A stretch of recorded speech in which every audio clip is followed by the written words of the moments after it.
Assalamualaikum warahmatullahi ta'ala wabarakatuh. Ketemu lagi dengan saya Didin Mubarak, tiada lain Barakatul Karomah Sukabumi. Sekarang kita akan membahas lagi, yaitu tentang su'ul adab dari golongan murid atau muridin yang selalu. Sekarang akan membahas su'ul adab terhadap Rasulullah. Su'ul adab terhadap Rasulullah sallallahu alaihi wasallam atau Kangjeng Nabi Muhammad sallallahu alaihi wasallam. Bagaimana kalau su'ul adab terhadap Rasul kita bila mana manusia yang selama ini ada tingkatan secara syariat dulu, ada tingkatan juga secara hakiki. Tingkatan secara syariat su'ul adab terhadap jadi Nabi kita Nabi Muhammad sallallahu alaihi wasallam ketika kita melakukan diperintahkan oleh Allah atau Rasulullah, karena di dalam hadis sudah jelas, manidda'a huban nabi walam yaf'al as-sunnatu falaysa minni. Dalam hadis, siapapun mengaku cinta kepadaku tapi tidak melakukan perintah aku, tidak ingin melakukan sunnah-sunnah Rasul, yaitu adalah perintah-perintah yang selama ini beliau lakukan. Nah, orang yang selama ini tidak melakukan sholat dari perkara sholat sunat-sunat, tak mau melakukan dengan sholat sunatnya atau apapun yang selama ini disunahkan, yaitu disunatkan untuk melakukan, orang itu tidak melakukannya. Tidak melakukannya. Ternyata rasa kesombongan, orang itu su'ul adab terhadap yaitu Rasulullah. Nah, terhadap Rasulullah itu sudah su'ul adab, diperintah secara syariatnya tidak mengikuti jejak Rasulullah.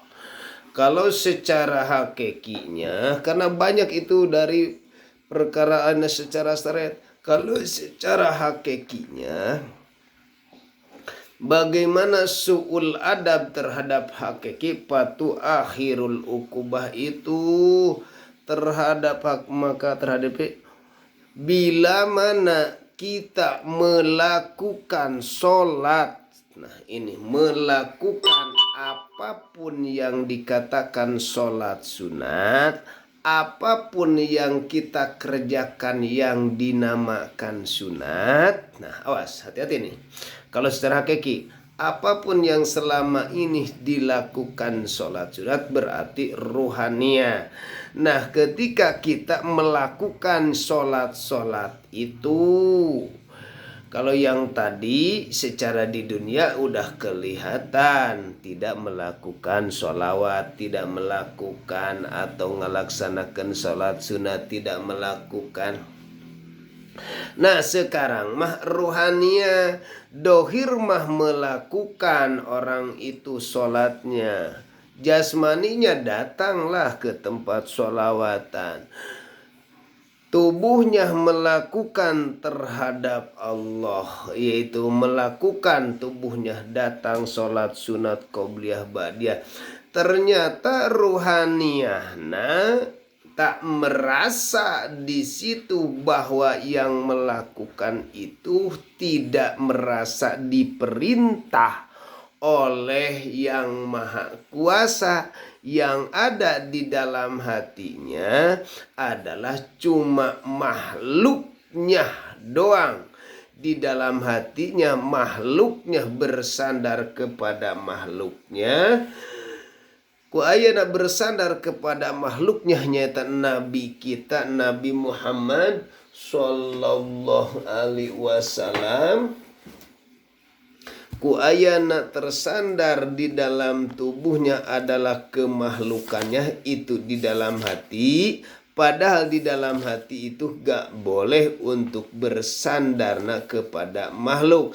Tapi di dalam hati itu seharusnya kepada Allah. Kita yang selalu bersandar kepada makhluknya, maka di situ menyekutukan Allah dengan makhluk. Karena di dalam surat Al-Kahfi, insya Allah saya akan baca juga. Karena di dalam Al-Quran sudah menjelaskan. Surat Al-Kahfi ayat 110.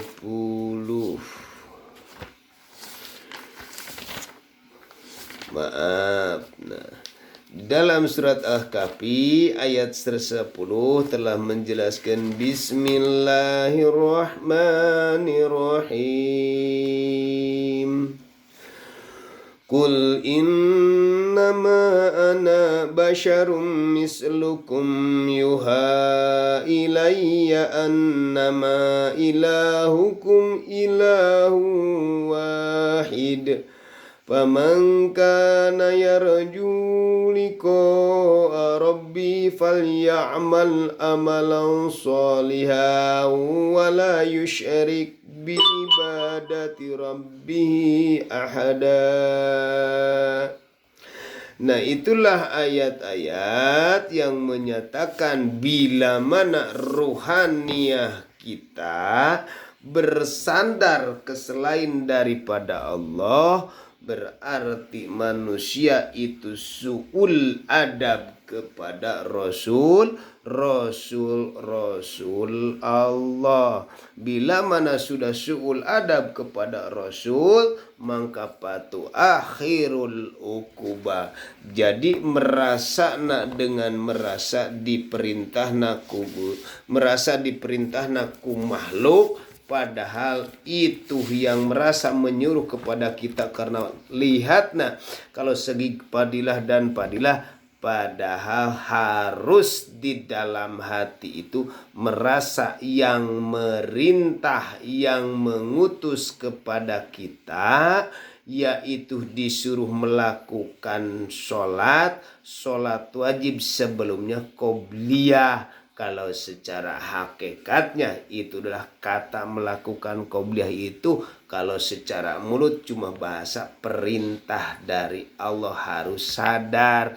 Nah, ini kebanyakan orang yang selalu lupa diri, yang selalu bersandar kepada jasmanina doang.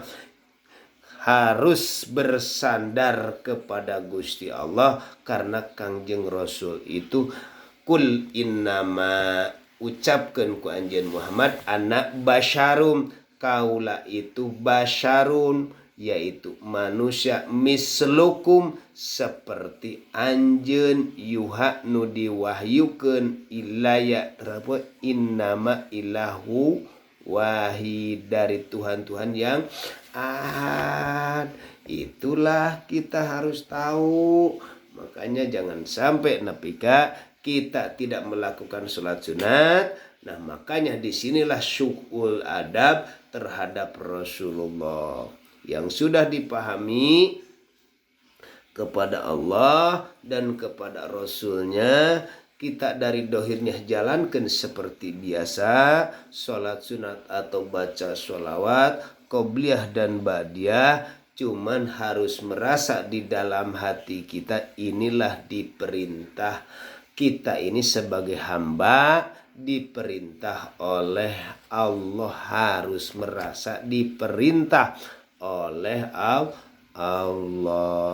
Kalau sudah merasa diperintah oleh Allah, itulah akan datang rahmat, tidak akan datang siksaan. Tapi bila mana manusia secara itu, manusia masih dalam syariat doang, tapi secara hakikat tetap merasa disuruh oleh Allah, tapi merasanya diutusna oleh hawa nafsu dengan kesenangan dan pujian patuh. Akhirul ukubah, hati-hati gak bakalan datang pertolongan Allah, yaitu adalah sifat-sifat atau utusan-utusan itu lamun secara cerita syariat tidak akan mendapatkan syafaat Rasulullah.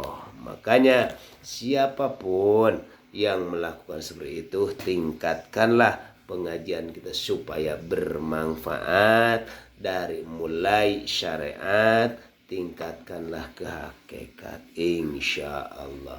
Itu fatwa tentang masalah istizrad terhadap Rasulullah. Sekian fatwa. Assalamualaikum warahmatullahi wabarakatuh.